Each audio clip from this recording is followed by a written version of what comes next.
fans, friends, however you stumbled upon this content, whether on LinkedIn or YouTube, I just want to say thank you for joining us. I'm Kid at Heart, Steve Starobinski, and this is a quick hitter show in the time of Corona based on the three things of why I went to trade shows. I wanted to meet cool people. I wanted to discover new brands, and I wanted to extract insights that could help you drive strategy in the industry. And for season 2's debut episode of the Happy Half Hour, live from Austin, Texas, we welcome the Associate Vice President of Toys for the last true all-toy mass retailer in North America, Nick Muriella, TRU Canada. Welcome to the show. That's awesome. Thanks for having me, Steve. This is fantastic. Yeah, this is it's funny actually hearing it out loud. The last standing Toys R Us in Canada. That's a fun thing to be a part of right now. It's great. Yeah, man, you guys you're holding down this idea that a retailer can survive on all toys, and you guys have been doing well. Yeah, it's really not just about surviving, right? It's really about thriving. And I think that's why we're still around. Like, we've got some fundamental differences out there that make us a little bit unique in Canada, and just how we kind of go about our business. So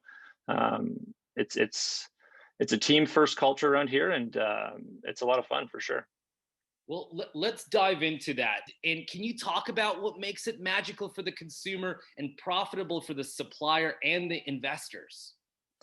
Yeah, for sure. I think if you kind of go back probably 10, 15 years is where I would say the divide started to happen. What Toys R Us Canada really kind of hung its hat on was building these, we're a toy mass specialty retailer, but we also have this baby piece of our business that drives great awareness, great customer acquisition.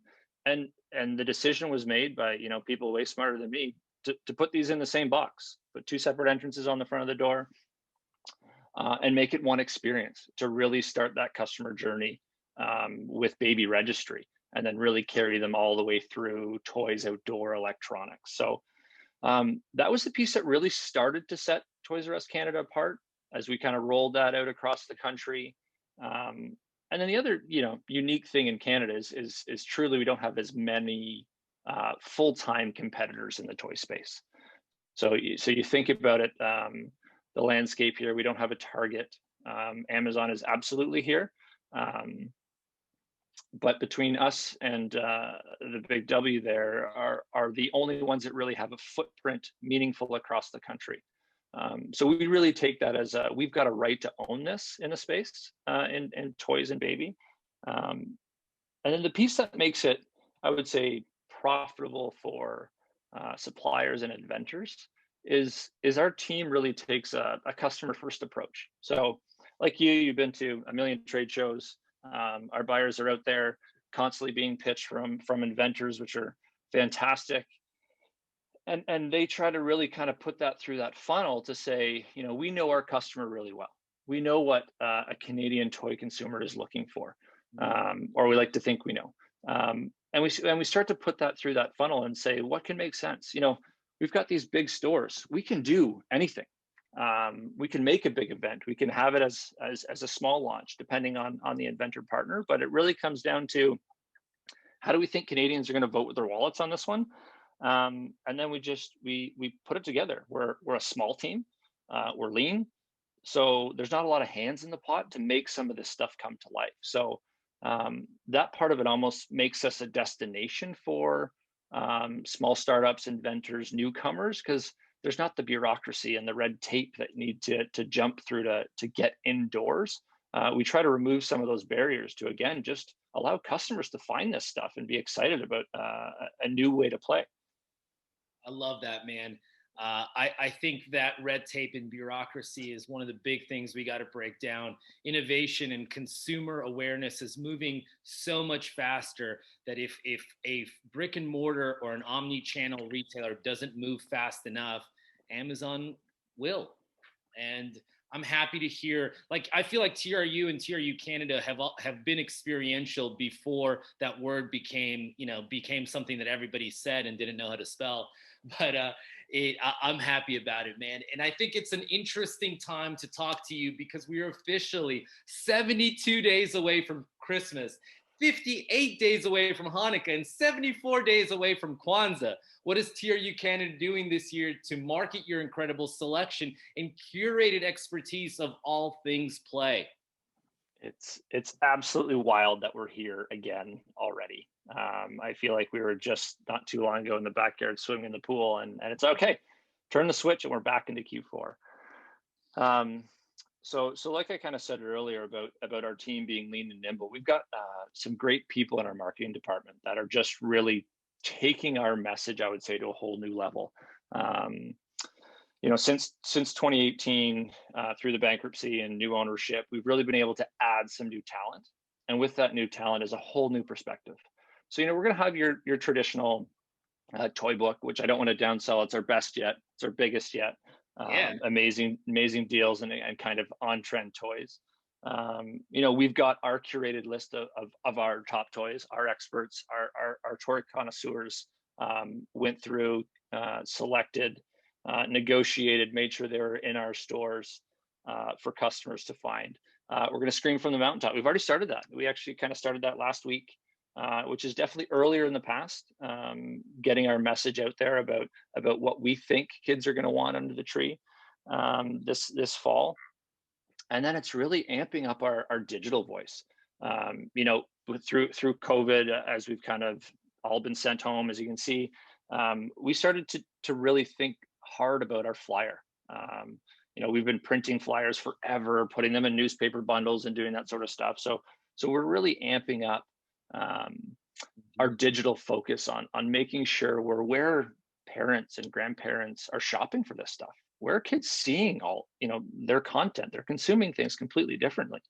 I think gone are the days of for the most part, Saturday morning cartoons and maybe you flip through a flyer, reminiscent of a little bit of my childhood, but it's different now. It's all on demand. So we've got to be there. Mom's got her phone out, dad's got his phone out. They're sharing, showing kids content. So we're making sure we're amplifying that message in a big way. And you'll see a lot of fun new creative to really make it appealing. And break through the clutter of the noise that happens in those flyer bundles or even on the digital experience. So yeah, we're pretty excited about our marketing message as well, for sure. I love it. It seems like ads that don't look like ads are the ones that are trending, the ones that fit into modern's mom's lifestyle and into her room decor. Like toys are evolving from a style and an aesthetic perspective. And it's exciting to hear that you guys are investing in young talent that kind of understands that inherently and grew up with it. That's awesome, man. But very excited. We've got Go ahead, Nick. I was actually going to say we're actually really excited about some augmented reality. I think there's been a lot of ways to try to play with this in the past, and I don't think anybody's quite nailed it. And I think just kind of to tease it a little, I think we've almost got it to really make some toys come to life in your own space, so you can really get a sense of, oh man, that Barbie dream house is huge. Does that actually fit in here? Oh, you know what? I can actually see it, fit it in my room, feel it. So I think that's going to be really exciting as we start to kind of move towards that. That's a cool tease, Nick. Nick, that's pretty cool, man. I get it, and I like it. Nick, I want to shine a little bit of a spotlight and put a little bit of pressure on you. I want to know some of your personal favorite programs coming this holiday. Is there something more that you could tease for the audience here? Yeah, for sure. I've been in the industry 15-ish years now, and I'm definitely a kid at heart. I actually see it in my own kids now, and I would say in this house we're a little bit around Lego nuts for sure. So the piece that I get excited about, and that'll probably be on my shelf at some point soon, is a pretty large collection of the new Super Mario program. Yes. Just two fantastic brands that clash together in just endless play. You can just build this thing however you want. For me, I was more of a make and put it on the shelf and don't touch it. But now that I'm playing with my son a little bit more, he's like, yeah, okay, let's tweak it and modify it and do all sorts of things. So for me, that'll definitely be there. Yeah, we're also a bit of a board game family. Yeah, right? please. I definitely It's want to hear your fantastic. perspective So on board games. it's just a great way to bring people together, right? So outside of I think parents and kids and even and grandparents are trying to actually spend more time playing together than they have in the past. So this actual past weekend was Canadian Thanksgiving, and Thanksgiving. we got together with a tight group and some virtually, and we actually played Mind the Gap. What? Mind the Not Gap sure if right here. My favorite game. yeah, not even. It's Thanks, funny. I Nick. didn't even That's actually notice awesome. it there when we've been talking, but it's just a ton of fun. Like it's just so simple, tons of laughs. Some challenges in there, and I think just the way it just brought us together, like as a group, it was hilarious. I don't know that we've laughed that hard in a long time, so it's tons Oh of fun. man, what validation! That sounds Um, so, amazing. so but we've got tons. Like that's just my kind of personal list. But if you're ever up in Canada, and for those folks that are watching in Canada, our stores are going to look very different this fall. So those are a couple items that we've got some major programs that are launching or have launched in our stores, right? So we're getting into businesses that we haven't been in before. We're getting into areas of the business that were very much underdeveloped and we think are very important to create. At the end of the day at Toys R Us, we're in 82 towns, cities across the country.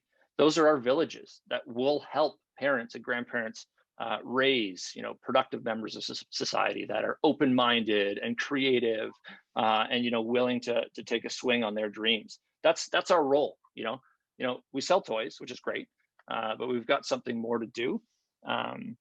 So with these expanded categories and new look and feel, that's really what we're trying to create is really these communities around our stores. So I think outside of the couple of products, the new launches that we'll kind of leave it at that as things kind of tease out over a little while are really, really exciting. Love it. Nick, one of the key things we talk about is trends here, and you've touched on a lot of them, but just to ask this question officially, we talk about trends a lot, like I said. So what are some macro trends that you're seeing in this crazy year? Are there any categorical shifts up and down? Maybe it's action figures, maybe it's games like you talked about. Any quantifiable data that you can share with our audience would be incredible. Yeah, for sure. Definitely, it's been an interesting year, right?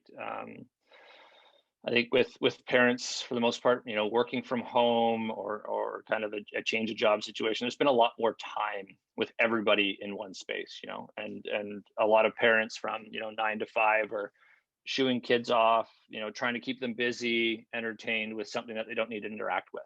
And candidly, I think that's been building a little bit of guilt, and the way through some of that guilt is actually playing with your kids. Um, and with that, it's almost like it's a back to the basics, right? It's less about techie and features and electronics for the most part, and it's about what did I play with? What am I going to have fun actually engaging my kids with? You know, getting their mind to open and not just kind of play the way one thing happens. So you're seeing a boom in basic doll play, role play, baby dolls. We talked about the boom in board games and puzzles. Like those are just kids aren't just going off playing by themselves. It becomes a whole family activity to stay connected and stay civilized within the house, right? Let off a little steam, but enjoy each other a little bit. So I would say that's one of the biggest shifts we've seen. Obviously, coming through the summer season, huge boom in bikes and outdoor. Everybody's got this time at home. How do we get away from screens a little bit and get active? So, um, MPD will show you, the growth in scooters and skateboards and any sort of backyard play, and I really expect that to continue. For us, snow's not that far away. That just means you throw a heavier jacket on and some snow pants on, and you've still got some outdoor activity, right? So sleds and toboggans and that sort of stuff, I still expect to be a great way to exert some energy and have some fun as a family. Yeah. The To me the un I guess nobody thought that this would be a direct correlation with what Corona did, but a lot of people are discovering play for the very first time, whether a parent or a kid at heart. And parents, to keep that moving, like they're also discovering value. They're understanding packaging. They are becoming better toy industry consumers. And I too agree, a lot of this upward momentum is not a fad or a flash in the pan. I really do think it's sustainable, and our industry has a very bright future for the next few years. Yeah, and I think it speaks well for a retailer like us with large assortments, and that's where kind of we win on breadth, right? It's not just here's the list from my kids that here's the items they want, and now it's I'm actually taking the time to say, how does this help them develop? How does this help them think differently? How does it really help them interact with brother and sister or anything like that, right? So there's definitely, I think, parents, grandparents are being much more mindful of the toys they're picking up as well, that are going to drive that change of shopping behavior, and ultimately, again, to back to our vision of raising the next generation of great humans at the end of the day, simply put. Yeah, that's what's definitely I've been in the toy industry for as long as you have, and that's the deep connection that keeps me in it and keeps me. Monday's my favorite day of the week. Like it's one of those jobs that makes you really happy all the time. Nick, the world is changing. For Social sure. justice, equality, multicultural education, empathy are some of the themes that seem to intersect between the real world and the toy industry. And we've been talking about this for the last, since this interview started. I feel like maybe I'm not the only one, but Canada in general is a lot more advanced in thinking a lot bigger than some other markets. Can you just continue to expand on the role the toy industry and play has in general in bettering our society? Yeah, I think that's extremely important, and the toy industry and retailers alike, I think, have a fundamental position to make that shift, right? Like we've got the ears of these children that are going to be that next generation that are gonna really help change things. So, I think our national brand partners do a fairly good job of making sure there's representation across genders and race. I would say candidly, I don't know that we've always done the best job. And I think it's really made us inward to say, how are we actually representing our communities that we're actually a part of? So we've made some pretty big shifts in just how we source our private label programs, making sure that we're hearing the voices come up from our store level employees to say, here's what my community looks and feels like and cares about, and we've actually made some organizational shifts to make that voice a regular part of a weekly meeting to understand, for our merch teams and our sourcing teams, what they need to be looking for. We're located in one city in Canada, but we've got a pretty vast country here. So we're really trying to utilize that voice to make sure that we're ensuring that inclusive message is really getting out there. And we're doing things. We're partnering with publishers to make sure not only do we have books and content that are creating an open mind environment, but we're also making sure there's books in our stores to help mom and dad, grandma and grandpa have that conversation, and be aware of your tone of voice and the words you're using that have a major impact. Because yes, this is kind of we're focused on kids, but at the end of the day, mom and dad have a lot of time with those kids and may not be armed themselves to have the right message out there. So we're making sure that stuff becomes available, whether it's directly in our store through our website, or just making connections within our communities where our stores are, to ensure that if you've got a question about it, come to our stores and we can help you get the resources you need. And then we're doing kind of things at a higher level where you just take a look at our signing package in our stores. Hmm. You know, Yeah. historically, it's been a lot of white kids playing with product. So again, let's make sure that the stores within those communities are well represented, and as people are walking the stores and looking up, maybe they see someone like themselves or they want to aspire to be. It becomes I don't want to oversimplify it by any means, but a simple mindset change to make sure it's part of your thought process and you're actually being mindful about it, and putting some thought into it. And that's really the direction that we've taken. And like I said, we have not been perfect by any means, but I think we're making some pretty good strides in the right direction, to ensure that everybody and everyone feels comfortable in our stores and in our environment.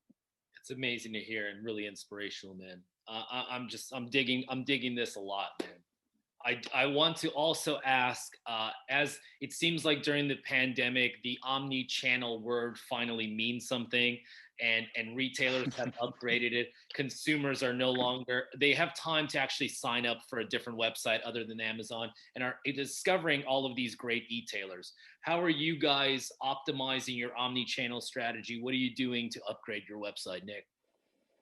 Yeah, we've made some pretty big strides. So coming out of the bankruptcy in 2018, this mental image sticks in my head. We had to unplug from the U.S. There was a U.S. head office that hosted our website, that hosted all our internal systems, Wow. and we physically had to unplug from that and plug into somewhere else to make a website work, to make POS systems work. So we've been on a bit of a journey here, and we actually relaunched a website last September. And there were some bugs like usual. We're a year past that, and man, have we made a ton of changes. Um, our website is shoppable. You can get your favorite stores. We've actually through COVID, obviously, it's sped up what we've been able to do. We didn't have a curbside option, a pickup, like many people. Within 48 hours, our nimble team put a process together, got pictures done, informed the stores, and it was up like that, and it was functional. You could order a product, and within 2 to 4 hours, you could stop by and somebody would put it right in your trunk. The odd time it'd even be Jeffrey or a character from Paw Patrol would pop it in your trunk. Yeah, It's cool. some of the magic that we can kind of do to make things a little bit unexpected, right? Um, and actually exciting. We just launched it last week, so we've got a same day delivery, From on the store. anything that we've got in our store from the store. So we've got a partnership with DoorDash, and it makes everything accessible. So we've got, any way you want to shop, we've got it for you. Between our extensive product line that's available online, shop the stores. They're wide aisled, they're clean, lots of space. You shop online, you've got an option to take your bet with delivery, or you can pick it up, or you can have it dropped off the same day. So we've moved mountains to get this stuff done, and I think we've got some great ownership here in Canada that's allowed us to deep or tap into some funds to make sure that we've got the right accessibility for anybody that wants to shop us. So It's incredible, man. Do you have any words of advice for toy companies that are thinking about content, and how important is content in 2020 and beyond? I think easily said, content is king. But in my eyes, it's got to be curated. Everybody can create something, but why? Why are we doing this? Why do I want to watch this? I'm in retail. I want to sell stuff. I get that. But at the end of the day, it's got to be worthwhile. It's got to be value add, and it's got to be something like, for me, now that I'm a parent of two young kids, do I want them to play and watch and do this sort of thing? So, I think parents are being a little bit more selective on screen time and just how much content is being consumed. So, it's just about having the right message at the right time. And there's so many different platforms. So I would just, anybody out there watching, it's like, create it so it can be chopped. Let's do it with a bunch of different things. We don't need long form content all the time. Yeah. Short little hits that really help mom and dad understand the value. You know what? Kids are going to open the box and they're going to do what they do with it, however they do with it. No But it's surprise. important. That's it. It's important for mom and dad to understand truly what the benefit of this is. So Well, Nick, I have some really good news for you. You have made it to the final segment of the show, something we like to call the creation of positive energy, where you get to shout out anyone, anywhere in the world for doing a great job in creating something that is furthering commerce and marketing. Nick, thank you very much. The floor is yours. Oh, that's awesome. Thanks, Steve. Yeah, to be honest, this is maybe the corny, selfish plug here, but my team, I've only been at Toys R Us for the last 6 months, right? Um, and I've got a team of merchants that have just been working tirelessly, launching new programs, building new relationships with vendors. It's been tough for them for a while, and at the same time that we're seeing some fantastic results, we're changing a bunch of stuff. So the fact that they've been open-minded and willing to listen to a new voice from me and even my leaders above me, um, we've got the best team in retail. Like, they are a group that engage with vendors and really know what they're looking for. They know that little bit of white space. So um, yeah, I got a team of 6 merchants here running the country basically, and they're just absolutely fantastic. um, and then for me, I like just, I've had a couple really strong leaders in my career as I've been through, a couple at Toys R Us and a couple other places. And the biggest thing that I take from them is like, they're just supportive. And so I've got a couple leaders that are around me now that are just, yeah, let's try that. Okay, let's do that. Let's, quantify and put a business case together. But yeah, let's try that. I've never been more excited about just taking swings at things. So it's just a fantastic place to be. It's a lot of fun for sure. I love it, Nick. Thank you so very much. One more time, happy Thanksgiving. Canada, stand up. Toronto's an awesome city. Nick, this is where we wave to the camera and say bye. Bye. Thanks. That's perfect, man. This is perfect.